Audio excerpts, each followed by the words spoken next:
In our increasingly electrified society, that's where a resilient grid matters most. ITC Great Plains is ensuring the greater grid can meet our energy needs now and long into the future. Learn more at itc-holdings.com.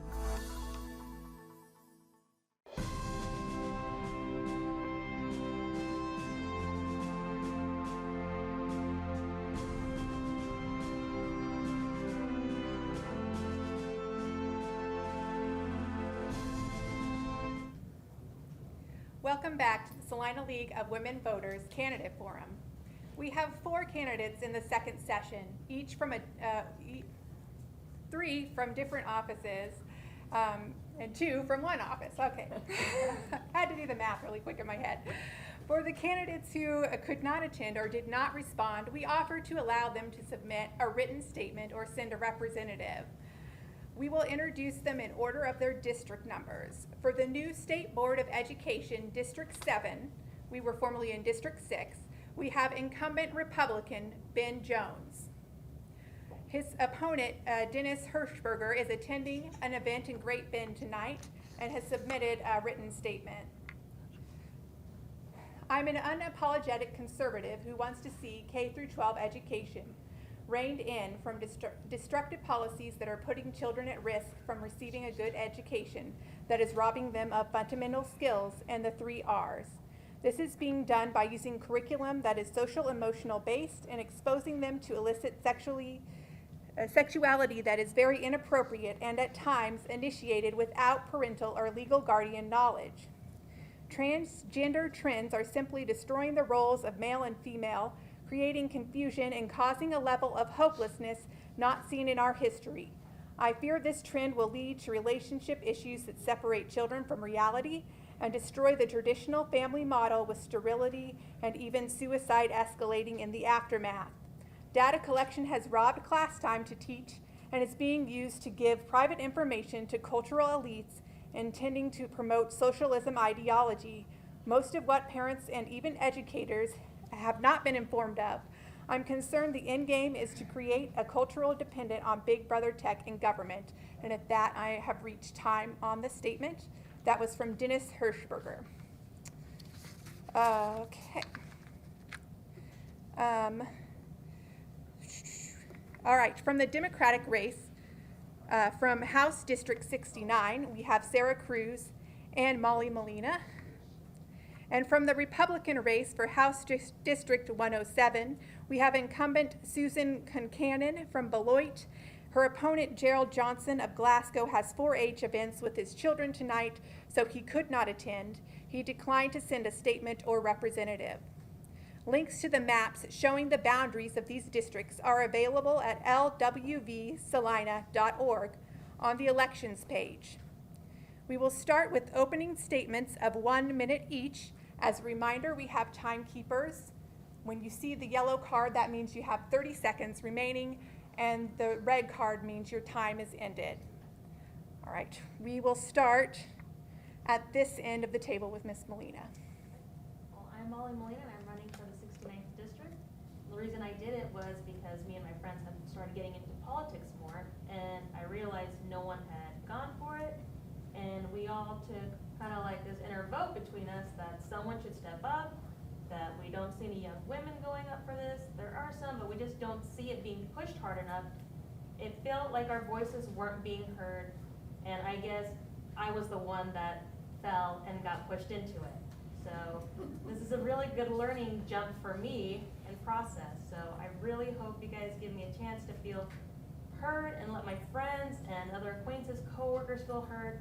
I want to let their priorities be known, and that's what I want to focus on, is from housing, minimum wage, education, food. There's a lot of things I feel like that needs to be called out on, and it's hard to like try to describe it in 1 minute.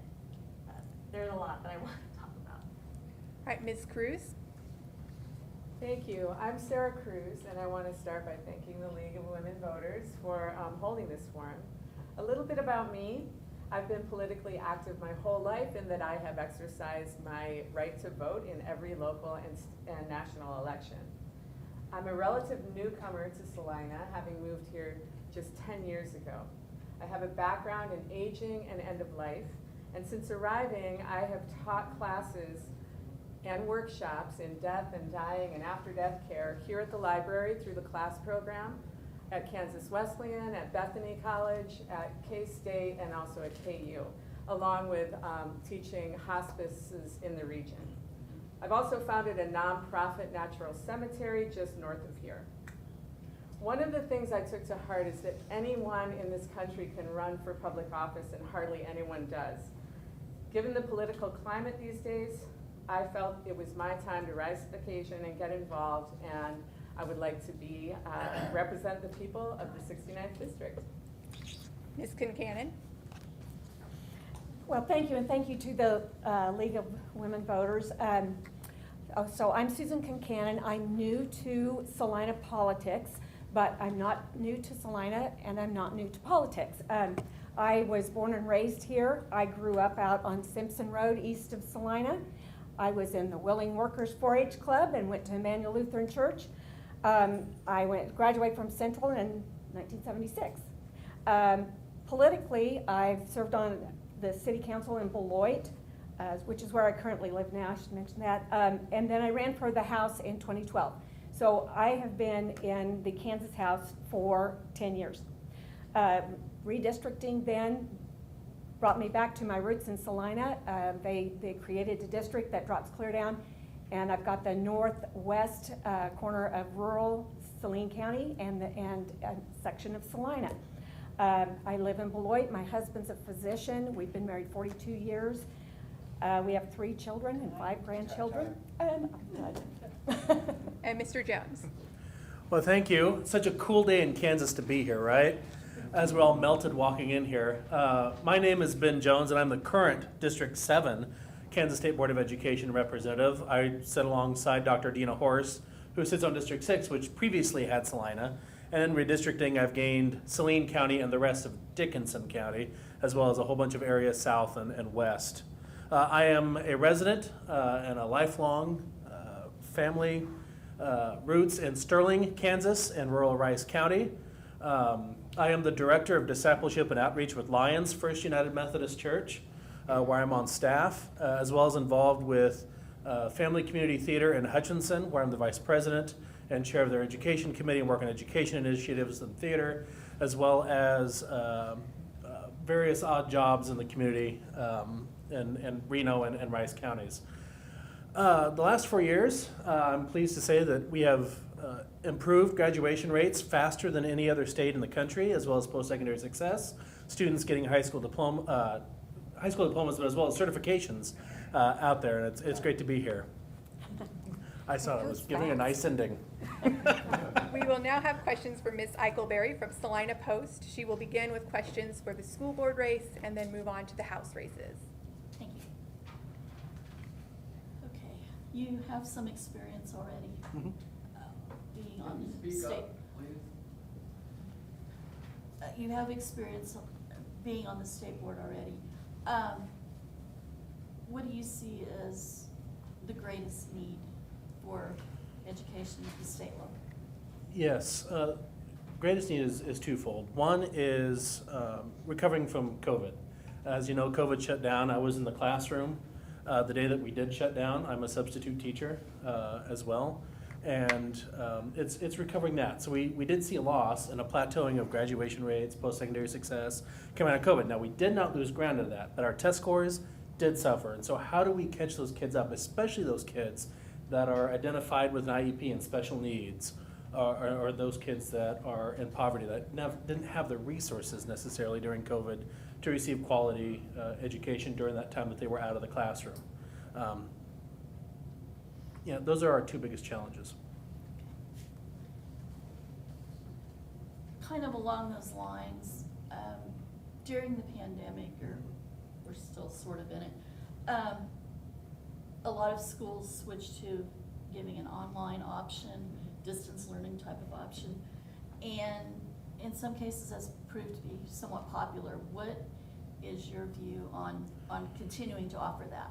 Yeah, so roughly 25% of kids will be successful in education no matter what the delivery method, traditional classroom, online, total virtual, homeschool, it really doesn't matter. It's those 75%, it's finding those pieces. A lot of families discovered that they like the freedom of having a virtual education, which we've had in the state for a very long time, that it benefits their family needs, whatever that may be, whether they have family that stretch from coast to coast and they want to go see their family in California, and kind of pick up whenever they go. So it's a valid platform for some families to choose and for some kids. Not every kid. Some of the kids need that traditional brick and mortar classroom setting that they can succeed in, and that needs to be quality. And we have a lot of quality schools here in the state of Kansas, and a majority of our schools, districts in the state of Kansas, were open in person pretty much throughout COVID, with the exception of that last 3 months of 2020, but in the 2021 school year. Salaries, we're finding out who can follow procedure. Yeah. You've got to finish your sentence. Okay. School safety has been a big issue lately. How safe are Kansas schools, and what else needs to be done to protect students and staff? Yeah, we have school safety specialists on staff that do address this with schools and provide a good resource. We unfortunately had to utilize this year at Olathe East High School, where we did have a school shooting. Thankfully, it was contained to that front office space, and the kids never were impacted in terms of it hitting the hallways of the school. They were still impacted, of course. And that goes with secure entrances, school resource officers for those communities. We have really, all those mitigation tactics that we put in at Olathe East, we found out worked, because it kept a school shooting from happening and worse. So keep doing that and encouraging our districts to look at ways to make their buildings safer, because every building is unique to that building. And so those solutions need to be locally driven, and we provide that expert help to figure out how to make that end meet. Thank you. All right, house people, are you ready?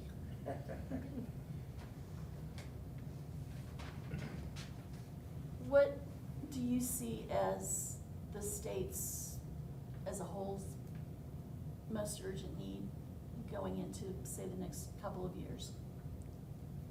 We'll start with Ms. Colcannon, please. It's hard to narrow that down to one. Obviously, we've heard a lot of discussion today on housing, and we've got, do I have to say one?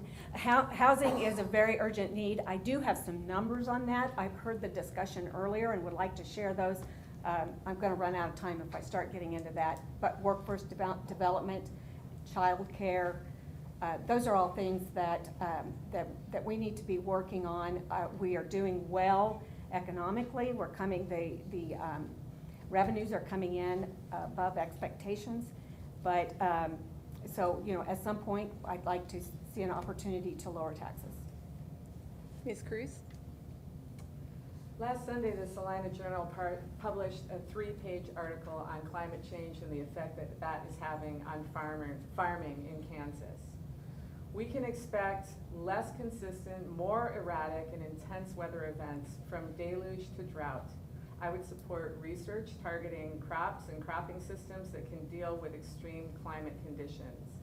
I really believe that if you care about farmers, you need to be concerned about climate change, because farmers are what make up the majority of the state, and it's something that we really need to be concerned about. I would support continued expansion of renewable energy and infrastructure, including solar panels and wind turbines. Ms. Molina?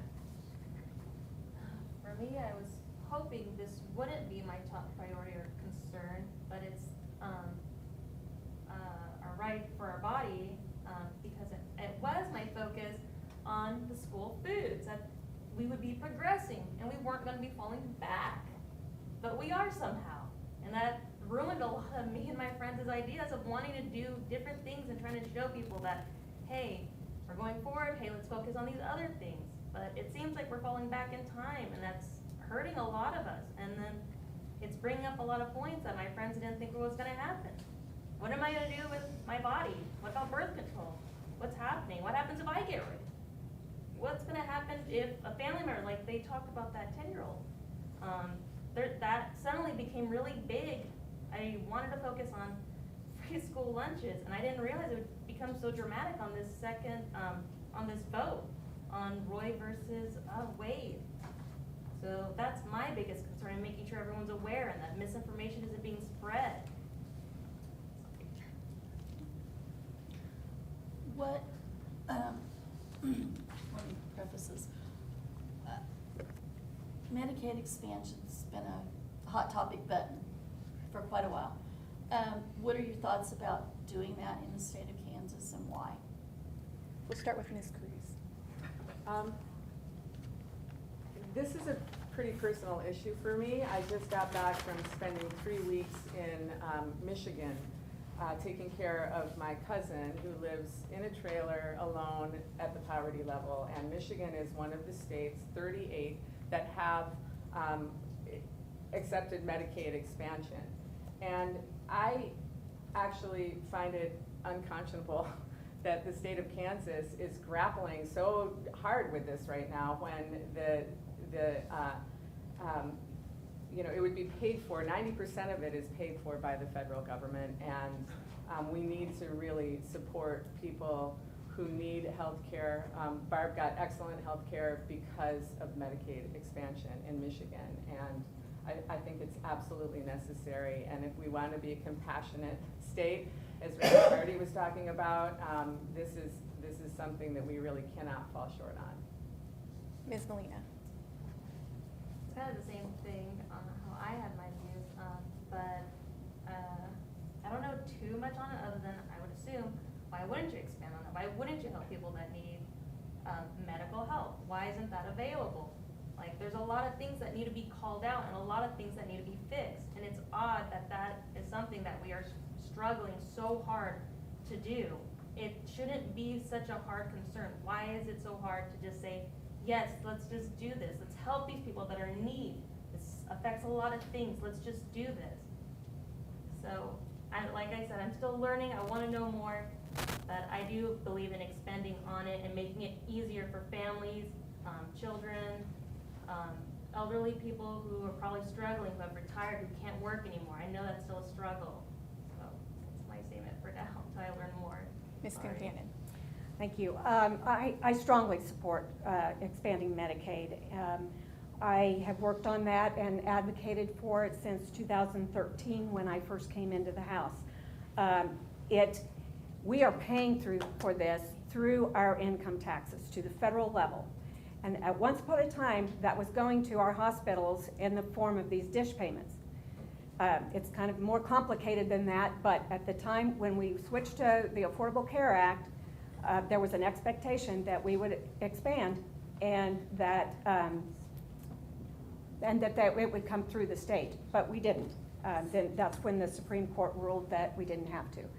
So we are paying for it and then paying for it again through some of our communities that have to pay for income tax increase.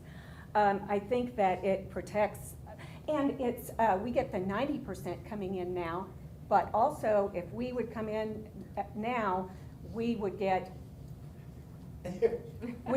we get a bonus of like $350 million, so it would be 100% covered. One more question? Yeah. Assuming you are elected, or in your case re-elected, what do you want your legacy to be as a legislator? We'll start with Ms. Molina. Well, for me, this is just a big jump in learning, and I want to be more active. I feel like I don't see enough of someone from my working class that's struggling to just be able to stand on her own 2 feet and do something.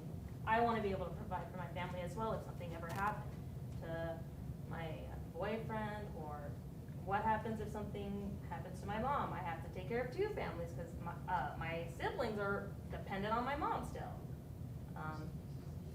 So there's a lot to this. I feel like learning a lot of these political things can help me better understand it, and to help better help my community, my family, my friends, and to help them understand so that they can see that we can do this as a group, as a community. We can probably make this a lot better. I feel like we can if we work together, but it's hard. This is a big learning process for me. So I'm hoping I learn a lot. And for me, the legacy is that other people realize they can do this too.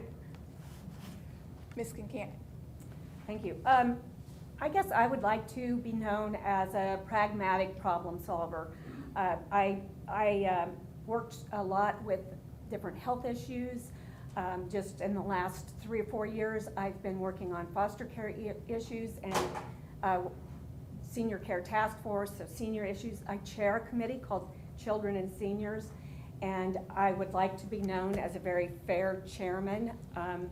And that's at the end of the day, that's what we're there for, is to try to work together and solve problems.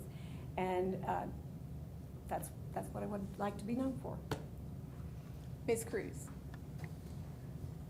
I'm really interested in helping to protect the constitutional rights that are already in place in this state.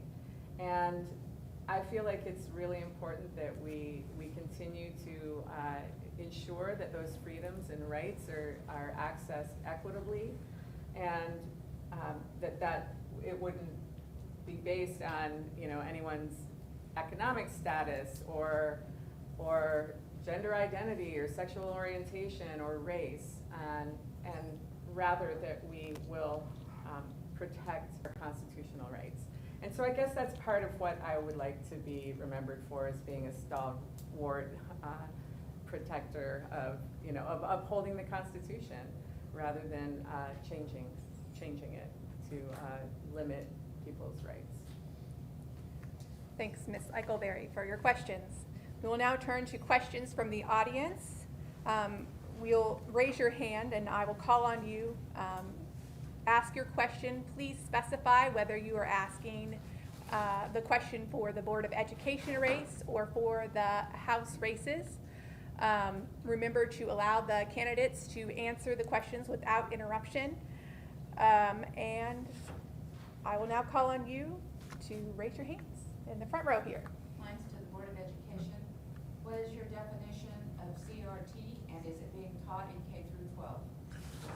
So critical race theory, by definition, is a law school level theory that teaches, well, I'm not a law student, nor did I go to law school, so, but it's a law school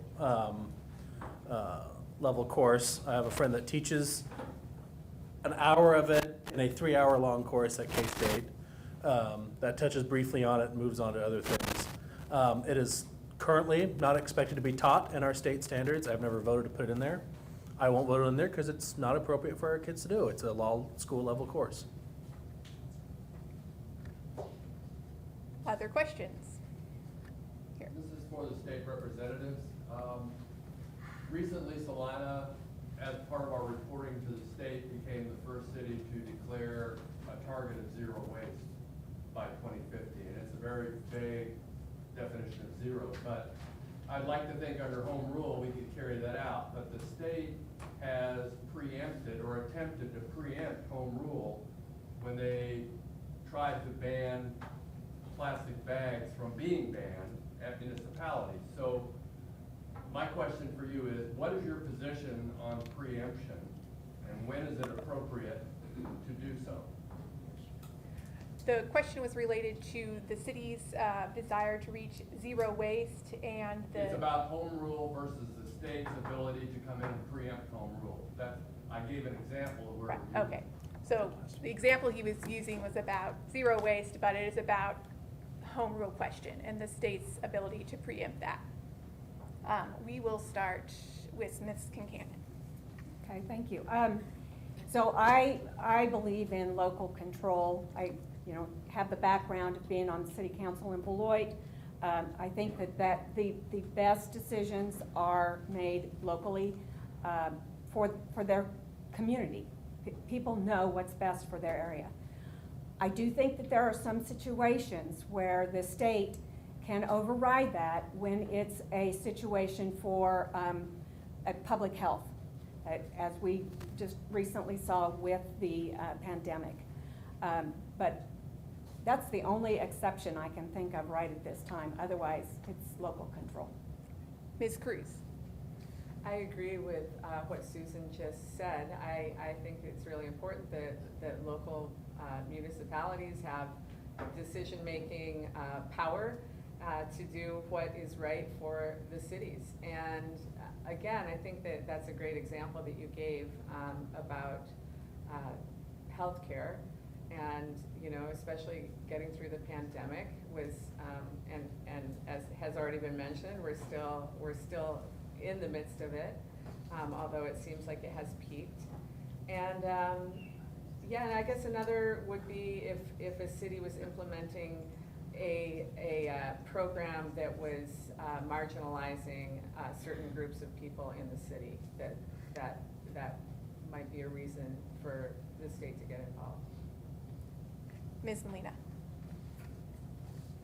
This is actually like new for me, so I don't actually have, I feel like, a good enough answer, but I do know, like, I feel like if a group of people in the community say, hey, we don't want this, we want to go more with more economical, more environmental safe like thing, then I can see how they should be in more control. If they, as a community, are devoted to doing this, then I think they should be allowed to do that, from what I'm understanding, kind of. I still have a lot more to understand on that. It's a little complicated to me, but I haven't really heard of that until recently. So I want to work on that. Thank you. Additional questions?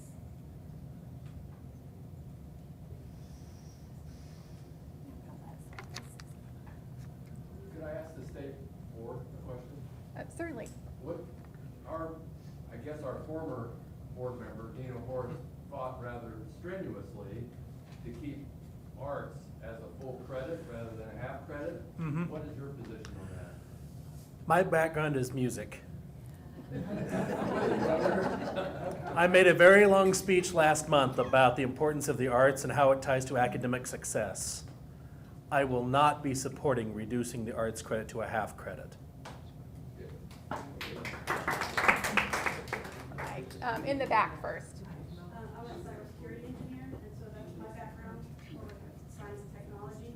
But that being said, how have you thought about, progressing into more science and the STEM realm in the schools, K through 12, all? Okay. So the question was about expanding STEM programming in the schools, K through 12.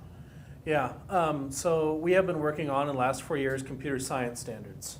We didn't have them for a long time, or they weren't updated. We had them, but we worked very hard with code.org and a lot of Kansas organizations and companies to institute them. And that, I've never worked on standards so long than computer science, because we wrestled with that for about 6 months, which is a lot. As well as we reinstituted the computer science licensure for teaching, which hadn't been used since the 90s.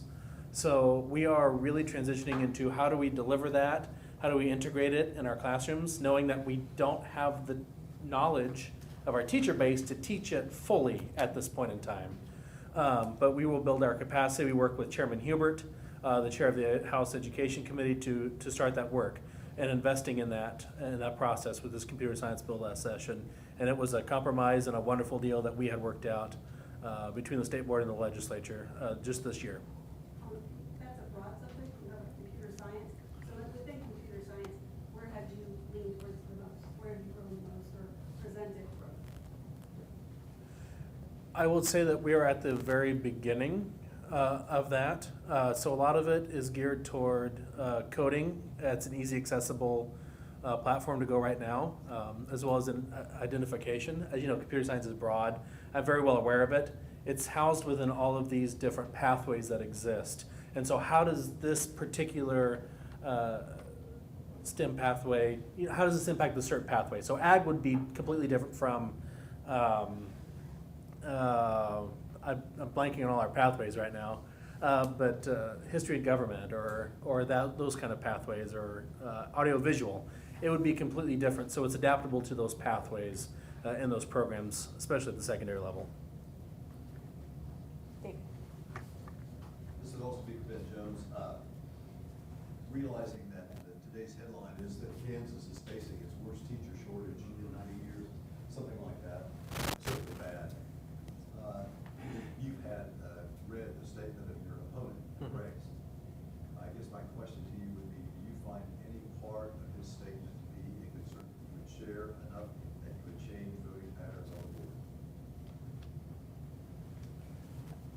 question was regarding his opponent's statement that was read and whether that affects the teacher shortage, am I right? Is there any part of that statement that would change the way you voted on the board? Would his statement affect your voting? My voting is for my district. I've always had a conservative vote on the board, and it will stay that way. He is one constituent of many. I've made a concerted effort in the last 4 years. I had 34 school districts in my area. I visited all 34 in my first year. That was a Herculean task. I didn't realize how Herculean it was, but it was. Especially when my district used to go out to Emporia and Junction City. Now it shifted from Chapman clear down to Coldwater and out to Ness City. And I'm making that same commitment now. It's communication, being out in the district. I put 130,000 miles on my car in 4 years. And I'm in the classroom. I'm a substitute teacher. I know what's going on. So my votes have been conservative, but it's been reflective of what's happening in our schools, in our state. Other questions from the audience? This is for the Board of Education.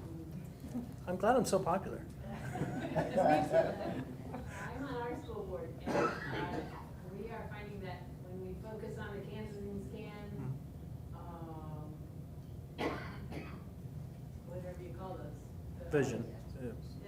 All those focuses about kindergarten readiness and graduation rates and post-high school success and social emotional and what other, all IPS. IPS and civic engagement. Civic engagement too. And we aren't teaching as much to the Kansas test, the exam that puts us, that comes up with a number for our district. And so some of our legislators are holding the number against us when we're making all these giant moves on all these issues, which involve, and our strategic plan, which emphasizes understanding and curriculum and all this stuff. So I wondered if you have been discussing how to weigh the Kansas Standards test against all these other things that we're working on. So the question is how to weigh the Kansas standardized test against all the other issues and metrics that they're working on. So part of the Kansas Can Vision is a holistic look at a kid. If you remember No Child Left Behind, everything was driven off one thing, test score. We realize that that is not alone a definition of a successful student. I always go to, hey, when you get a job or when you get your first job, what's the question on the exam? Do you have a high school diploma? Yes. Does it say what'd you score on the Kansas State Math Assessment in 8th grade? No. And so when we look at success for a student, it's more than a test score. It's all that and. So we talk about academic preparations at the very top of that. And that's kind of how we measure that is by that test score. But it's looking holistically at the whole student and that the student's not just defined by a test score. But it is a challenging task. It is. I know that. Yes. For senators, You got it, Rick. No, that's an insult.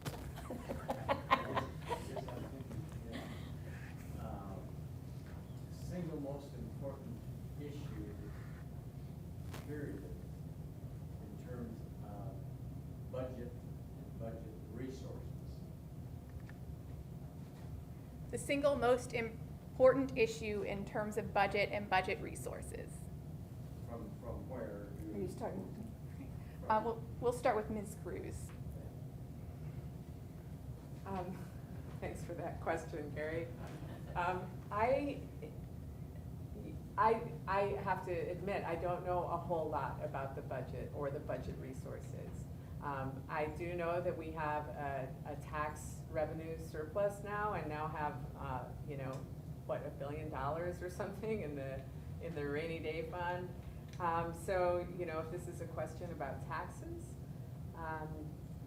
I'm interested in tax equity. I'm interested in getting the balance right between government services that people want and the amount of taxes that they're willing to or inclined to pay for that. And I am particularly concerned about public education and making sure that we're funding public education well, and maybe increasing teachers' salaries if that's what it's going to take to keep quality teachers here in our schools that want to stay here. Ms. Molina.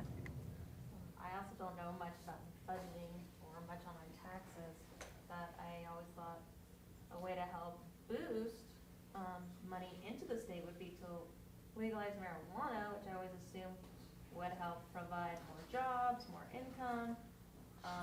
Then there's a tax on it that would go back into the state and for school and funding the teachers, funding food. I just assumed if you open up more opportunities, then a lot more opportunities should obviously open up as well. So that's as far as I know, and like what I thought that was increasing budget was meaning let's, legalize something like marijuana. Let's start with that and see how that goes, because I think other states have done it and they've done amazing things with those profits. Ms. Concannon. So I have the advantage of also 10 years of experience, plus I've served on the Appropriations Committee for 6 years.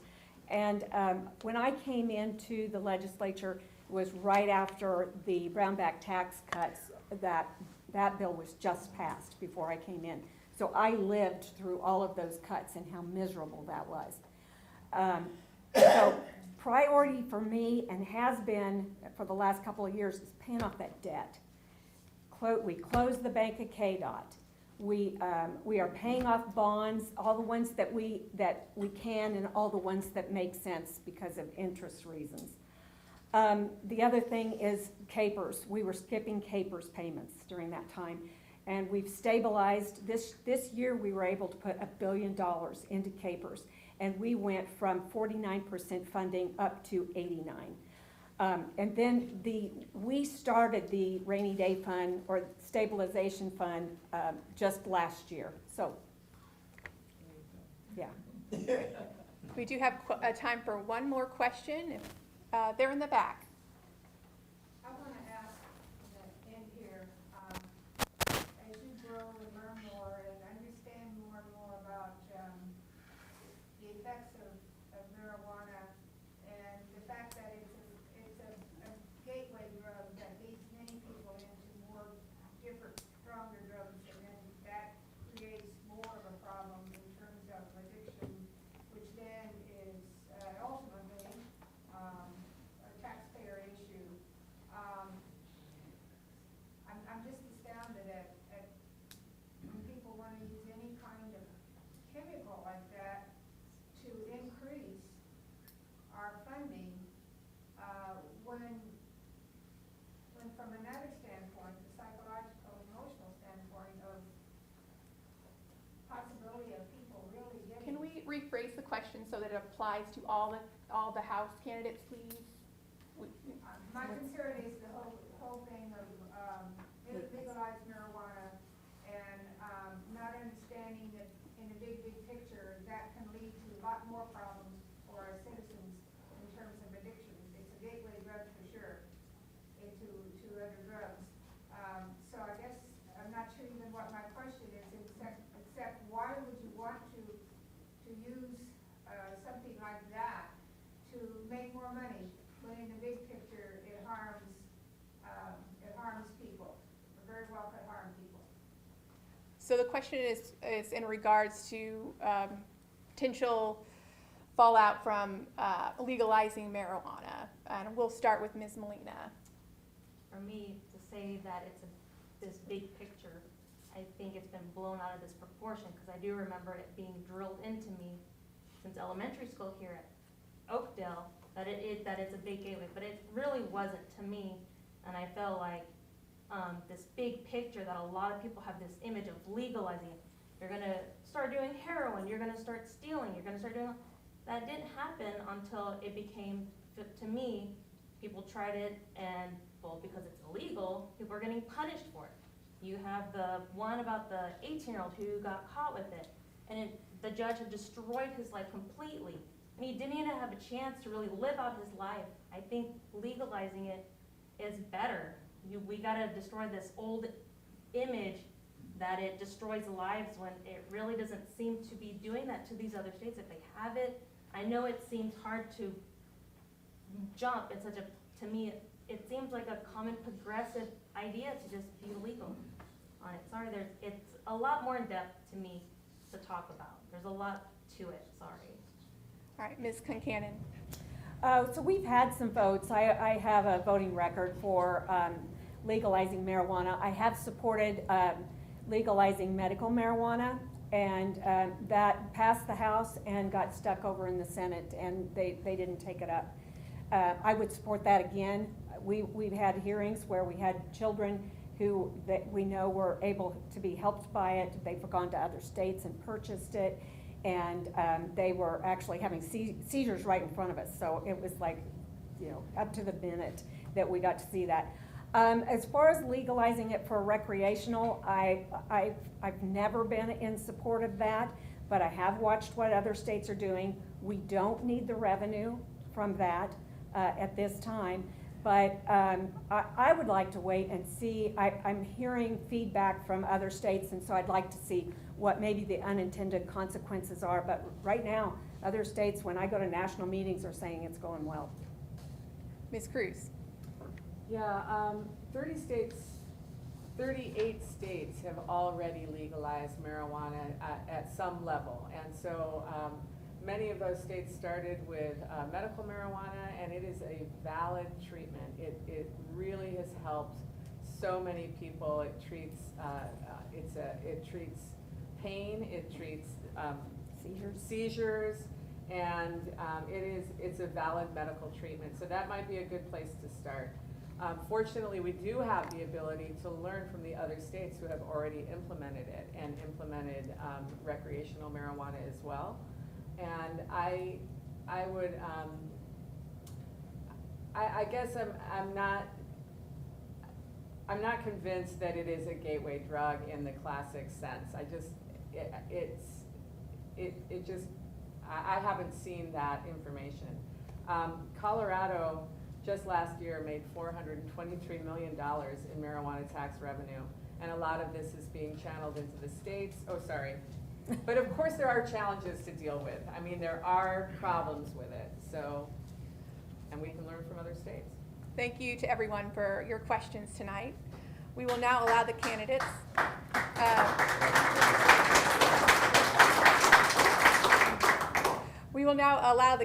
to make a 1-minute closing statement, and we will begin with Mr. Jones. Well, thank you for putting this on. It's great to be in Salina. Some of the best Italian food in the state. And being in the arts, Stiefel Theater is a place I've gone several times, as well as the Art Academy right around the corner in that area. So I'm a strong supporter of public education. In western Kansas, in my district that is primarily rural, we have to have a quality public education system. And there's a push to do away with it. And I strongly support it. It has to be quality. We are the first board that is conditionally accrediting school districts for not doing that or not having plans to address it. We have conditionally accredited 3 public school districts in the state of Kansas, and this year, as a preview for next week, we're about to get some big ones next week that'll come out. So we are holding school districts accountable for their successes. We expect greatness, and we are working toward that, and I would appreciate your vote on August 2nd. Ms. Colcannon. Thank you. Well, I'm trying to look at my notes here to see if there's anything I missed.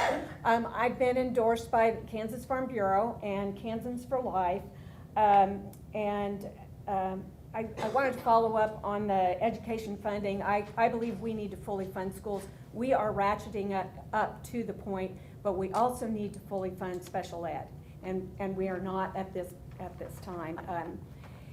I wanted to mention some of those numbers I said about housing. So before I knew Salina would be in my district, we put into the budget $5 million to help with a housing project that's going in. Great Plains is cooperating with that, and it's going in on Crawford Street. and that will be in my district. And so I was pretty excited when I found out that that area was going. So I helped when it came to the omnibus that we upped that another $20 million. So we've got 25 million coming to Salina. Oh my gosh, my time is up. And I didn't even get to the other 3 or 4, but we'll talk later. Ms. Cruz. Thank you. As I mentioned in my opening statement, I work in the field of death and dying and after-death care. And one of the most important skills that I have learned working with people who are dying and with their families is the art of listening. So people from all walks of life die. And I've worked with all of them. Republicans, Democrats, Christians, atheists, you know, everyone. And none of that matters at end of life. I've learned how to listen to what makes people's lives meaningful, about what concerns them most, and what really matters. And I think that I will bring that unique and compassionate skill of listening to the job if I am given the privilege of representing the 69th district. And Ms. Molina. I also want to thank you guys for letting me feel like I'm finally getting heard. My friends are getting heard because I'm speaking for them. I'm not saying I'm like talking for them, but it does feel like I finally get a chance to say what we want. And we want more control, we want control of our body when it's about the abortion rights and having control, you know, of what we discuss with our doctors should be between us, and that is our right. Same thing, I feel like the legalizing marijuana would help in a lot of ways. Instead of, I feel like keeping it illegal destroys the community itself. You're punishing people who might need it. It could go into financing a lot of things. It can help farms, creating more jobs out there for them for that. There's a lot of things I just can't think of, sorry. I know, it's a wonderful lie. That's what I get for wearing perfume, because I like fruity stuff. Shoot, I lost my place, but there's a lot to it, and I want to talk about, I remember I didn't really get a chance, but I also want to talk about homeless. Oh, yeah. Oh, yeah. Right, thank you again to everyone who was a part of our primary candidates forum. You can watch the recording again on Smoky Hills PBS Facebook page, the League of Women Voters Salina, Kansas Facebook page, youtube.com/Salina Media Connection, and the website lwvsalina.org. We remind you again that not only are these candidates on the ballot on August 2nd, but the constitutional amendment concerning abortion is also on the August 2nd ballot. Every registered voter in Kansas, whether a member of any party or no party, is eligible to vote on that issue. July 12th is the final day to register for that election. You can register to vote at ksvotes.org. We urge every eligible voter to register by July 12th and every registered voter to vote either in advance or on August 2nd. Thank you, everyone, and good night.